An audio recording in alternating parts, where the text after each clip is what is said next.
There is a specific kind of silence that only exists in small-town America. It's not the peaceful quiet of a sleeping city, nor is it the tranquil calm of an empty beach. It is a heavy, suffocating silence. The kind of quiet that settles over a place when everyone is holding their breath, when everyone is keeping a secret. Oakhaven, Pennsylvania, was the quintessential postcard of American innocence. Nestled deep in the Appalachian Valley, it was a town where generations of families lived and died on the same streets. It was the kind of place where you didn't just know your neighbor's name. You knew their father, their grandfather, and the exact make and model of the truck they drove. You knew who was struggling with the mortgage and who was cheating on their taxes. In Oakhaven, anonymity was a myth. You belonged to the town, and the town belonged to you. We build these communities on the bedrock of a singular, comforting illusion: safety. We tell ourselves that the monsters stay in the cities, that evil is something that happens on the evening news, confined to the concrete jungles and the nameless alleys of places far away. We leave our doors unlocked. We let our children ride their bikes until the streetlights come on. We trust the familiar face ringing our doorbell. Autumn of 1998. The Harvest Festival had just wrapped up. The frost was just beginning to harden the earth. It was a Tuesday like any other, until the morning fog broke to reveal a nightmare that Oakhaven would never wake up from. But what happens when the illusion shatters? What happens when the monster isn't a nameless drifter passing through on the interstate, but the man sitting 2 pews over from you in Sunday service? Autumn of 1998. The Harvest Festival had just wrapped up. The frost was just beginning to harden the earth. It was a Tuesday like any other, until the morning fog broke to reveal a nightmare that Oakhaven would never wake up from. Sheriff Elias Vance. In 24 years of wearing that badge, I never had to draw my weapon. We dealt with noise complaints, teenagers drinking down by the quarry, maybe a stray dog. That was it. But that morning, when the call came in from the logging road, I remember stepping out of my cruiser, the smell of the damp earth, the cold air in my lungs. And then I saw it, and I knew, right then and there, our town was dead. It just didn't know it yet.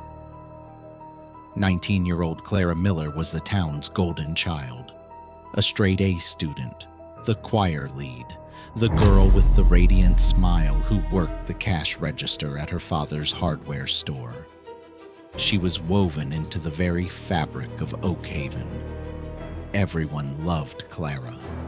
Everyone protected Clara, or so they thought. On the evening of November 12th, Clara left her shift at the hardware store at 8:15 p.m. She had a 10-minute walk home down Elm Street, a walk she had made 1,000 times before. She never made it. She vanished into the crisp autumn air, leaving behind only her leather purse sitting perfectly upright on a park bench, untouched, as if she had simply stepped away for a moment and intended to return. For weeks, the town tore the surrounding forests apart. Neighbors linked arms and walked through the thickets, calling her name until their throats bled. The local diner served the churches held round-the-clock vigils. From the outside, it looked like a community uniting in the face of tragedy. But the woods of Oakhaven are deep, and they hold their secrets well. As days turned into weeks, and weeks bled into months, The search for Clara Miller stopped being a rescue mission. It became a mirror, and what the town saw reflected back at them was terrifying. Paranoia set in. The unlocked doors were suddenly dead-bolted. The friendly waves across the street turned into suspicious glares through drawn blinds. Accusations began to fly. Alibis fractured because the evidence didn't point to a stranger. The muddy tire tracks found near the creek, the specific knot tied in the rope discovered a mile away, the timeline of the night she disappeared. It all pointed inward. The horrific realization crept into the minds of all 3,204 residents. The person who took Clara Miller was walking among them, buying groceries next to them, smiling at them. It has been over 2 decades since Clara Miller walked out of the hardware store and into oblivion. Her case remains one of the most baffling, frustrating, and heavily guarded cold cases in American history. Not just because of the baffling lack of physical evidence, but because of the impenetrable wall of silence that the town erected in the aftermath. We are going back to Oakhaven. We are going to re-examine the timelines, unearth the buried police reports, and speak to the people who have spent 25 years looking over their shoulders. We are going to pull back the idyllic curtain of small-town America to expose the rot underneath. Because the question isn't just who was waiting for Clara Miller in the dark that night. The real terrifying question that still haunts the valley is this: how many people in Oakhaven helped cover it up?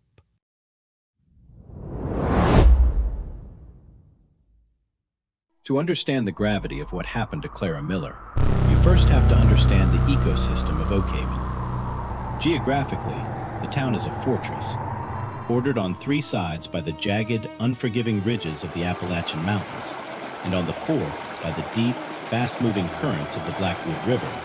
Oakhaven is effectively cut off from the transient flow of modern America. There are no major interstates here. If you are in Oakhaven, you either live here or you are profoundly lost. It's a town built on timber and coal, though the mines closed decades ago, and the lumber mill operates at a fraction of its former glory. The air always smells faintly of sawdust and wood smoke. It is a blue-collar enclave, where calloused hands and tired eyes are the inheritances passed down from father to son. The social currency of Oakhaven is information. Gossip isn't just a pastime. It is the town's central nervous system. Maggie's Diner on 4th Street serves as the unofficial town hall. Before the morning paper even hits the newsstands, the patrons at Maggie's already know whose mortgage is underwater, whose teenager sneaked out over the weekend, and who had a shouting match in the grocery store parking lot. This hyper-awareness creates a suffocating kind of intimacy. In a town of just over 3,000 people, privacy is a luxury nobody can afford. People look out for each other, yes, but they also watch each other, constantly. And that is exactly what makes the events of November 12th so utterly incomprehensible. In a place where everyone is watching, how does a 19-year-old girl simply evaporate? Clara Miller was not a marginalized figure. She wasn't someone who could slip through the cracks of society unnoticed. She was the absolute center of her father's universe, and by extension, a beloved fixture in the community. Her father, Arthur Miller, owned Miller & Sons Hardware, a cornerstone business on Main Street since 1952. Clara's mother had passed away from breast cancer when Clara was just 9 years old. Following the tragedy, the town collectively wrapped its arms around the grieving father and daughter. Women from the Methodist Church brought casseroles for a year. Men volunteered to fix Arthur's roof when he fell behind on maintenance. Clara became Oakhaven's collective daughter. Clara was. She was just good. I know people always say that about victims on TV, like they have to make them out to be saints. But Clara really was. She never had a rebellious phase. We'd try to get her to sneak out, drink cheap beer down by the quarry with the boys, but she'd always say no. She didn't want to worry her dad. Arthur was all she had, and she was everything to him. She was taking a gap year, working the register at the hardware store to save up for nursing school. She wanted to help people. That was just her nature. Clara's life was an open book, governed by an unbreakable, predictable routine. Every morning at 7 a.m., she and Arthur had breakfast at Maggie's. At 8 a.m., she unlocked the front doors of the hardware store. On Wednesdays, she had choir practice. On Sundays, she sat in the third pew of the First Presbyterian Church. She had no secret boyfriends. She wasn't involved in the local drug scene, which was slowly creeping into the valley's fringes. She didn't have enemies. In criminal psychology, victimology is often the first key to unlocking a murder. You look at the victim's lifestyle, their risks, their hidden lives. But Clara Miller was a low-risk victim in every conceivable metric. And that is precisely why her disappearance struck Oakhaven not just as a tragedy, but as a direct threat. Small towns operate on an unspoken psychological contract. If you play by the rules, if you are good, if you go to church and work hard, you are protected. The darkness only comes for those who invite it in. Clara Miller was the embodiment of Oakhaven's goodness. When someone, or something, reached into the heart of the town and violently ripped her away, it didn't just break Arthur Miller's heart. It broke Oakhaven's fundamental understanding of the world. The psychological shockwave was immediate and devastating. The illusion of the safe sanctuary shattered overnight. If Clara Miller, the girl everyone knew, the girl everyone loved, the girl who did everything right, could be snatched off Main Street, then nobody was safe. The fear mutated quickly into suspicion. Because of Oakhaven's isolation, the statistical probability of a transient serial killer passing through on a Tuesday night in November was infinitesimally small. The townspeople knew the geography. They knew the back roads. They knew that whoever took Clara had to know her routine. They had to know the blind spots where the streetlights didn't reach. The realization was a slow-acting poison in the town's water supply. The wolf wasn't at the door. The wolf was already inside the house. And as the sun set on November 12th, Clara Miller unknowingly walked right into its jaws.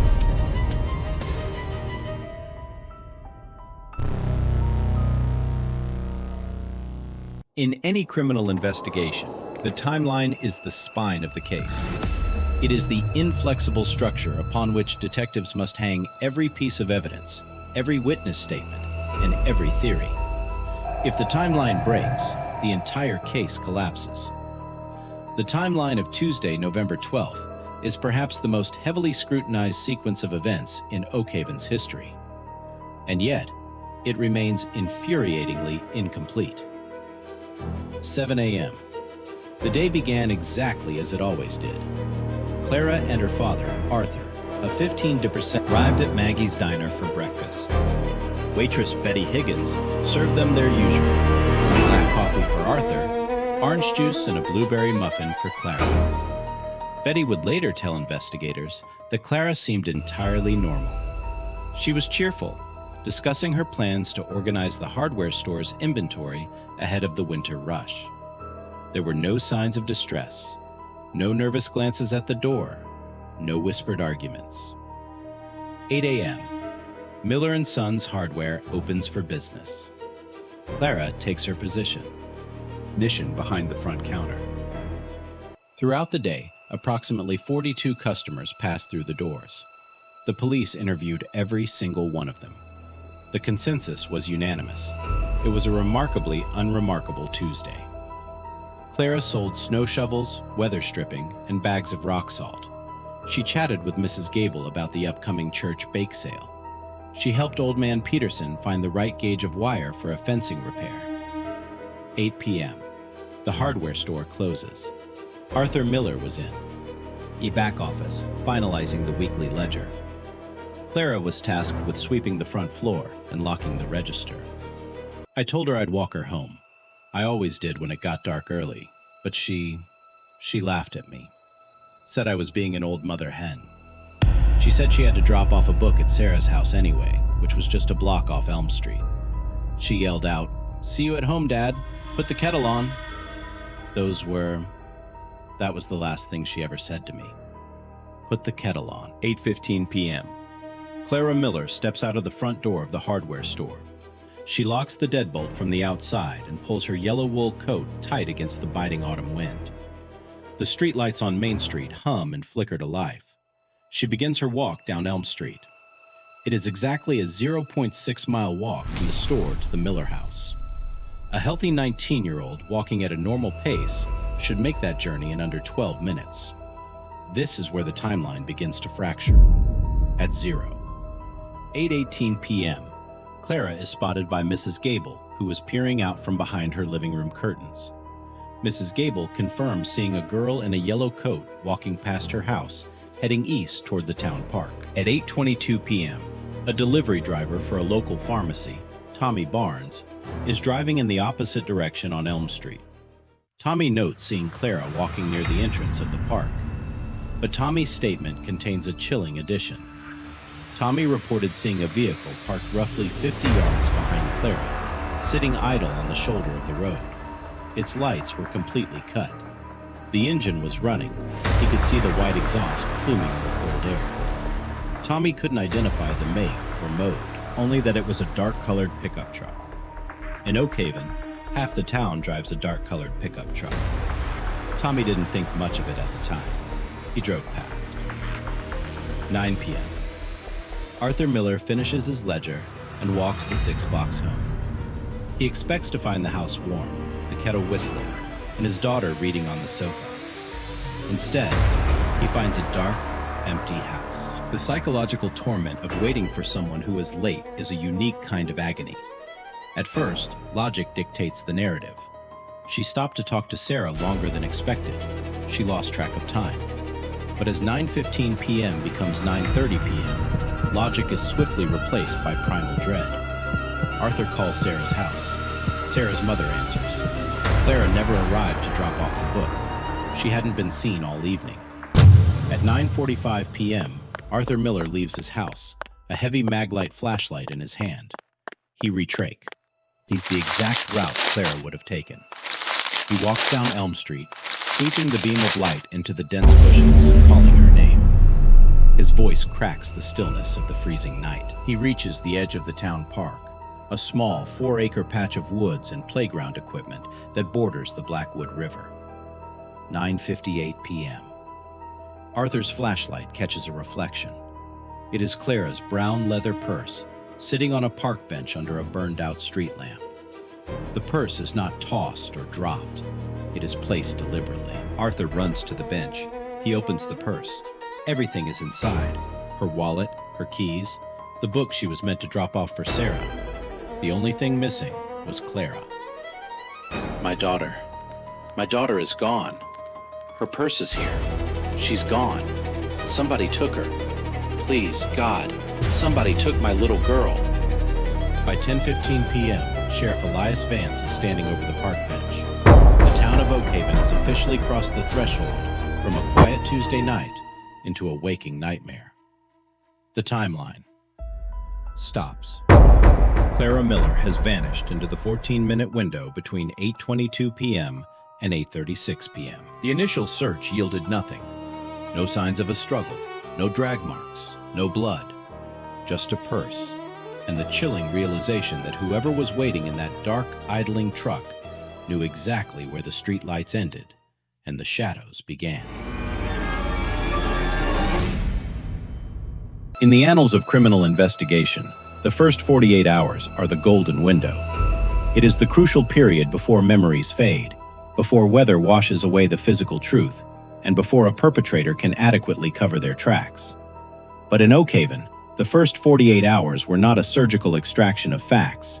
They were a well-meaning, catastrophic disaster. To understand the failures of the Clara Miller investigation, one must look at it not with malice, but with a tragic understanding of small-town dynamics.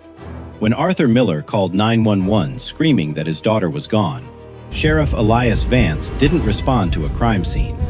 He responded to a neighbor in crisis. If I could go back in time, I would have barricaded that entire park, half of Elm Street, too. But you have to understand, we didn't think abduction right away. We thought she fell. We thought she got hurt in the woods. By midnight, there were 200 people out there with flashlights. Teachers, loggers, kids from the high school. They just wanted to help find Arthur's girl. By the time the state police arrived the next morning, there wasn't a forensic scene left to process. We trampled it. The destruction of the crime scene is the most agonizing chapter of the Clara Miller case. The ground around the park bench was turned into a muddy soup by hundreds of boots. Any potential footprints left by the attacker were obliterated. Worse still, Tommy Barnes, the delivery driver who had reported seeing the dark-colored pickup truck idling on Elm Street, had driven his own truck into the park that night to help search. He, along with a dozen other volunteers, had parked their vehicles right along the shoulder of the road, directly over the exact patch of gravel where the mysterious idling truck had been waiting. The tire tracks, perhaps the most vital piece of physical evidence that could have identified the killer's vehicle, were completely erased under the treads of community goodwill. With the ground effectively swept clean of clues, investigators turned to the only undisturbed item left, Clara's purse. It was taken to the state crime lab in Harrisburg. What they found, or rather, what they didn't find, was terrifying. There were no unknown fingerprints on the leather, no foreign fibers trapped in the zipper. But it was the positioning of the purse that chilled the behavioral analysts. It hadn't been dropped in a struggle. The strap wasn't broken. It was placed precisely in the center of the bench, sitting perfectly upright. In criminal profiling, staging a scene is a conscious act. It requires time, and it requires calm. It meant that whoever took Clara did not panic. They were organized. They were in total control of the environment. For 5 days, the town held its breath. The state police brought in tracking dogs, helicopters equipped with infrared sensors, and dive teams to drag the freezing depths of the Blackwood River. The forensic vacuum was suffocating. Until the morning of November 17th, 3 miles downriver from Oakhaven, a local fisherman walking the banks stumbled upon a flash of color in the gray brush. It was Clara's yellow wool coat. But just like the purse, it defied all logic. It wasn't torn. It wasn't waterlogged or washed ashore by the violent currents. It was dry, and it was meticulously folded and placed between 2 rocks, far above the waterline. This was no longer a frantic kidnapping. This was a psychological game. The killer was leaving breadcrumbs, mocking the police's inability to find him. Desperate for a suspect, the police turned their attention to the men in Clara's orbit. The first and most obvious target was David Holloway. David was a 21-year-old high school dropout who worked the night shift at the local lumber mill. He was known around town as an eccentric, a loner who had developed an intense, unreciprocated infatuation with Clara. He frequently hung around the hardware store, buying things he didn't need just to speak to her. More damningly, David Holloway drove a 1992 dark blue Ford F-150. Holloway fit the profile perfectly, the socially awkward loner fixated on the local beauty. We brought him in. We grilled him for 14 hours straight. He was a nervous wreck, sweating, stuttering. But here's the problem with David Holloway. His alibi was made of iron. On the night of November 12th, David had clocked in at the lumber mill at 7:45 p.m. His supervisor and 3 co-workers swore under oath that David never left his station on the saw line until 4 a.m. the next morning. The mill's time cards confirmed it.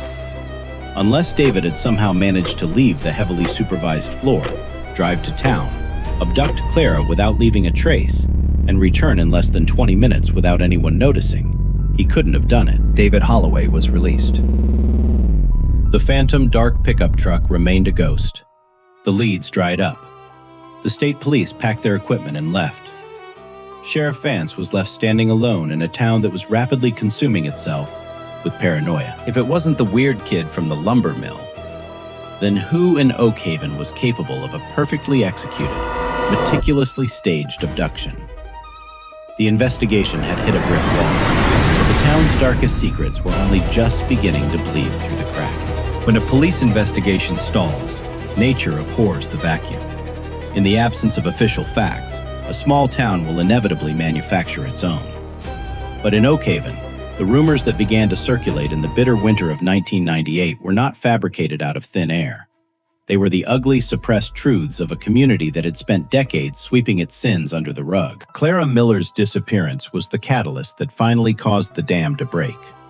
As neighbor turned against neighbor, the pristine facade of the Appalachian sanctuary began to rot away, revealing a labyrinth of hidden tensions, long-standing grudges, and dangerous secrets. To understand the underlying friction in Oakhaven, one must look at its economy. The town was dying, suffocated by the slow collapse of the timber industry. However, Arthur Miller's hardware store was one of the few business. It's still turning a profit. But it wasn't just a place to buy nails and lumber. It was the unofficial bank of Oakhaven. Arthur was a generous man. When families couldn't afford supplies to fix a leaking roof or repair a tractor, Arthur gave them an open line of credit. Half the town was in his debt. And in the fall of 1998, Clara had taken over the responsibility of balancing the store's ledgers. According to Sarah Jenkins, Clara's best friend, Clara had grown increasingly stressed in the weeks leading up to her disappearance. She had confided in Sarah that the books weren't just unbalanced, they were actively being manipulated. Someone had been charging massive bulk orders to dormant accounts. Clara asked me if I knew anything about the old logging camp up on Ridge Road. I told her no, it had been abandoned since the 80s. But she said someone was buying industrial quantities of lye, heavy-duty tarps, and chemical solvents, and routing the invoices through dead accounts to be delivered up there. She was going to tell her dad. She was going to confront whoever was picking up the supplies. Lye, tarps, and chemical solvents. In the late 90s, the Appalachian Valley was quietly becoming ground zero for a clandestine methamphetamine epidemic. Local law enforcement was ill-equipped to handle it, and many turned a blind eye so long as the violence didn't spill onto Main Street. Did Clara Miller stumble upon a supply chain for a local drug syndicate? Did she recognize the name of the person picking up those orders? Perhaps someone she trusted, someone who couldn't afford to be exposed. But the illicit drug trade was only one whisper in a cacophony of dark theories.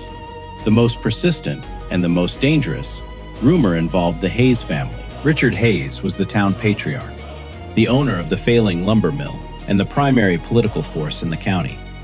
His son, Bradley Hayes, was the golden boy, a former high school quarterback who had returned to Oakhaven after washing out of a prestigious university under mysterious circumstances. Bradley was known to have a vicious, unpredictable temper, particularly when he drank, and he had developed a severe, very public fixation on Clara Miller. Witnesses at Maggie's Diner reported seeing Bradley corner Clara just 3 days before she vanished. The exchange was described as heated. Clara had clearly rejected him, and Bradley had left the diner in a rage, kicking over a trash can on his way out. When the state police requested to interview Bradley Hayes during the initial investigation, Richard Hayes immediately hired the most expensive defense attorney in the state. Bradley invoked his right to remain silent. His truck, a dark blue 1995 Chevy Silverado, was mysteriously reported stolen the morning after Clara disappeared. It was found a week later, completely burned out in a ravine 40 miles away. Despite the burning truck, the history of violence, and the public altercation, Sheriff L. Vance never officially named Bradley Hayes as a suspect. He claimed the evidence was purely circumstantial. But the town knew the unspoken truth. You do not cross the Hayes family in Oakhaven. This is the true horror of Oakhaven. It wasn't just that a monster lived among them. It was that the community's instinct for self-preservation was stronger than its desire for justice. The town closed ranks. People stopped talking to the state police. Alibis were suddenly corroborated by neighbors, didn't want to make enemies of the local elite. Clara Miller was sacrificed on the altar of small-town politics. Whether she was silenced because of the secrets hidden in the hardware store ledger, or because she bruised the ego of a powerful man's son, the result was the same. The town of Oakhaven looked the other way, and in doing so, they became accomplices to her ghost. But criminal psychology tells us that secrets of this magnitude cannot remain buried forever. They act as an infection, and as we transition into the behavioral analysis of the crime scene, the meticulous nature of the staging reveals a psychological profile that points directly to one terrifying conclusion. When local rumors and town gossip fail to produce a killer, investigators must abandon the who and focus entirely on the how and the why. To unravel the mystery of Clara Miller, we have to strip away the emotional weight of her loss and look at the raw data left behind. We must turn to behavioral analysis. Dr. Eris Thorne. When the state police asked me to consult on the Miller file in 1999, the very first thing that struck me was the profound contradiction of the crime scene. You have an abduction that took place in a narrow 14-minute window on a public street. That implies a high-risk blitz attack. It implies chaos. But the post-crime behavior, the placement of the purse, the meticulously folded coat found days later, that is the exact opposite of chaos. That is absolute, terrifying control. In forensic psychology, there are distinct classifications of killers: the disorganized offender and the organized offender. Disorganized offenders are highly impulsive. They strike violently, often leaving a messy crime scene riddled with physical evidence, weapons, and obvious signs of panic. They do not bother to cover their tracks because they are driven by immediate, volatile emotion. The organized offender is entirely different. They are predatory. They stalk their victims. They plan their ingress and egress routes. And most importantly, they treat the crime scene as a canvas. This leads us to the evaluation of the primary theories that haunted Oakhaven. Theory number 1, the drifter. Could a transient serial killer, someone completely disconnected from the town, have passed through Elm Street at exactly the right moment? Geographically, Oakhaven is an anchor, not a thoroughfare. Dr. Eris Thorne. We call it geographical profiling. Serial predators hunt where they are comfortable. They operate within a defined buffer zone around their home or workplace. Oakhaven is 20 miles off the nearest interstate, down a winding mountain road. A stranger doesn't accidentally end up on Elm Street, and a stranger certainly doesn't know the exact blind spot between the streetlights where a girl can be pulled into a truck without a single neighbor seeing it. The drifter theory is a comforting lie the town wanted to believe, but the data doesn't support it. Theory number 2, the scorned elite. Bradley Hayes was the town's favored suspect. He had motive, a public rejection by Clara. He had a history of explosive violence. He had the dark pickup truck that vanished shortly after the crime. From a localized law enforcement perspective, he is the perfect suspect. But from a behavioral perspective, the profile shatters. Bradley Hayes was known to be a blunt instrument. His violence was characterized by sudden, alcohol-fueled rage. A rage killing is a crime of passion. It is sloppy. If Bradley had snapped and attacked Clara in his truck, there would be blood. There would be panic. He would have dumped her belongings haphazardly to distance himself from the crime. He would not have possessed the psychological restraint to carefully place her purse upright on a bench under a burnt-out light. He would not have returned to the area days later to stage her coat down by the river. The staging requires a cold, methodical mindset that a man like Bradley Hayes simply did not possess. Theory number 3, the cartel hit. Did Clara Miller uncover a meth syndicate operating out of the abandoned logging camps? Was she silenced to protect a multi-million-dollar illicit supply chain? Organized crime syndicates prioritize one thing above all else: business continuity. When they eliminate a threat, they do so to make a problem disappear entirely. They bury bodies deep in the woods. They do not leave breadcrumbs. Leaving the purse and the coat in highly visible public areas was an act of taunting. It was designed to draw police attention, to generate headlines, and to induce terror. A drug cartel does not want the FBI and the state police swarming their territory. They want silence. The staging fundamentally contradicts the motive of a professional hit. If it wasn't a stranger, if it wasn't the volatile rich kid, and if it wasn't organized crime, Who does that leave? This brings us to the final and most terrifying theory, the one that behavioral analysts believe is the absolute truth of the Clara Miller case. The local psychopath, Dr. Eris Thorne. The person who took Clara Miller suffers from extreme malignant narcissism and psychopathy. He is a local. He has lived in Oakhaven for years, perfectly camouflaged. He is highly intelligent, charming, and entirely devoid of empathy. He didn't just want to kill Clara, he wanted to play God.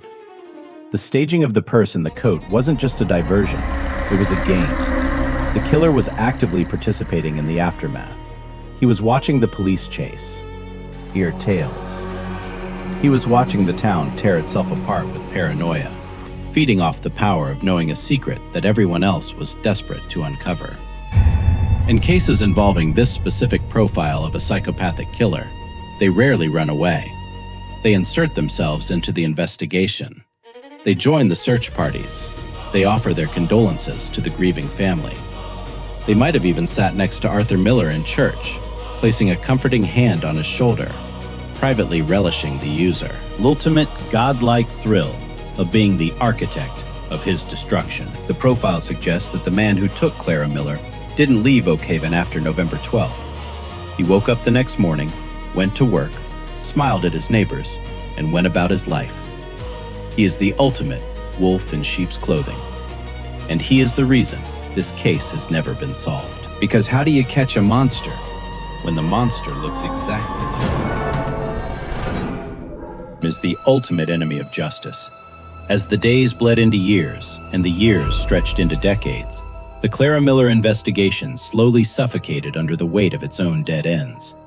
The state police task force was eventually disbanded. The tip lines stopped ringing. The physical evidence, the meticulously staged purse and the folded yellow coat, remains locked in a temperature-controlled evidence vault in Harrisburg, yielding no new secrets to modern forensic technology. Without a body, without a confession, and with the initial crime scene fundamentally destroyed by the town's frantic good intentions, the district attorney's office refused to bring charges against anyone, based purely on circumstantial behavioral profiling. Legally, the case is cold. But emotionally, for the town of Oakhaven, the case never ended. Trauma of this magnitude doesn't just fade away, it mutates. The illusion of safety that Oakhaven was built upon was permanently shattered on the night of November 12th. The town never healed. Instead, it fractured. The generation that lived through the search parties and the paranoia raised their children differently. Doors are locked now. Security cameras stare down from porches. The woods, once a playground for the town's youth, are now viewed as a dark, hungry void that must be avoided. The human toll of the unanswered question is incalculable. Sheriff Elias Vance retired 3 years after Clara vanished, haunted by the footprints his own townspeople left in the mud. He has spent every day of his retirement wondering if he let a killer slip through his fingers. But the most tragic casualty of Oakhaven's silence was Arthur Miller. For 15 years, Arthur opened the hardware store every morning at 8 a.m., hoping against hope that his daughter would walk through the front door. He never changed the locks. He never stopped paying the electric bill for her bedroom. Arthur died of a massive heart attack in 2013. The coroner's report listed cardiac arrest, but everyone in Oakhaven knew the truth. Arthur Miller died of a broken heart, suffocated by the suffocating silence of his own neighbors. As for the killer, the behavioral profile tells us a terrifying truth. He didn't flee into the night. He didn't run away to start a new life in the shadows. He stayed. He stayed in Oakhaven. He went to Arthur Miller's funeral and bowed his head in mock sorrow. He drinks coffee at Maggie's diner. He waves to the police cruisers as they pass by. He is woven into the very fabric of the community, perfectly camouflaged by his own mundane existence. When you look at a tragedy like the disappearance of Clara Miller, it is easy to distance yourself. It is easy to say that it could never happen in your town, in your neighborhood. But the next time you are standing in line and at the grocery store, or sitting in a pew at church, take a look at the person standing next to you. Look at their smile. Listen to their friendly greeting and ask yourself, What secrets are they hiding behind closed doors? Smile, listen to their friendly Because greeting, in Oakhaven, and ask yourself, the monster what isn't secrets are they hiding hiding under the behind bed. closed doors? Because in Oakhaven, monster the monster isn't hiding is under the holding bed. the door The monster is holding the door open for you.